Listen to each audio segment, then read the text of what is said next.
নমস্কার, আদাব। আমি রফিক শেখ, ওয়েস্ট বেঙ্গল, ইন্ডিয়া থেকে বলছি, পার্ট অফ ওয়ান প্যাসিভ। সর্বপ্রথমে জানাই আমাদের সিও অ্যাশমুফারে স্যারকে অসংখ্য অসংখ্য ধন্যবাদ। ধন্যবাদ জানাই ওয়ান প্যাসিভের টেক টিমকে। ধন্যবাদ জানাই সারা পৃথিবী জুড়ে যে সকল ফাউন্ডারশিপরা আছেন। ধন্যবাদ জানাই ওপি চলপাল্টায়ের মেন্টর গৌতম লস্করকে। ধন্যবাদ জানাই ওপি চলপাল্টায় সকল মেন্টরকে। যে ওয়ান প্যাসিভ সম্বন্ধে আমি 2-4 লাইন ছন্দের মাধ্যমে কিছু তুলে ধরতে চাচ্ছি।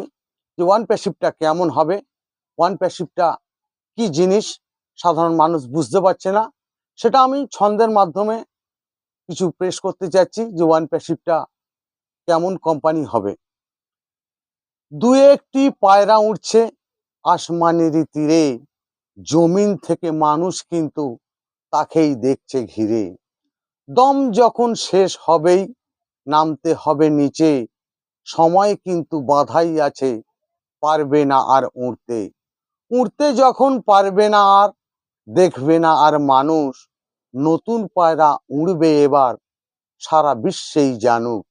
ওয়ান প্যাসিভের পায়রা আমরা আসমানেতেই উড়ব, উপর থেকে ভলি মারবই, নিচেই নাহি পড়ব। ভলি মারব, উপরে উঠব, সারা পৃথিবী দেখবে, এরাই হলো জাত পায়রা, মানব জাতিই বলবে। 14 লক্ষ পায়রা যখন একই সঙ্গেই উড়বে, গাড়ি ঘোড়া সব বন্ধ করেই মানব জাতিই দেখবে।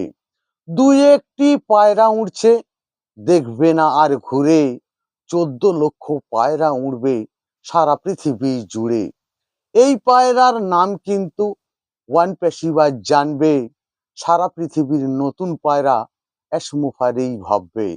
অ্যাশমুফারে ধন্যবাদ। ওয়ান প্যাসিভ জিন্দাবাদ।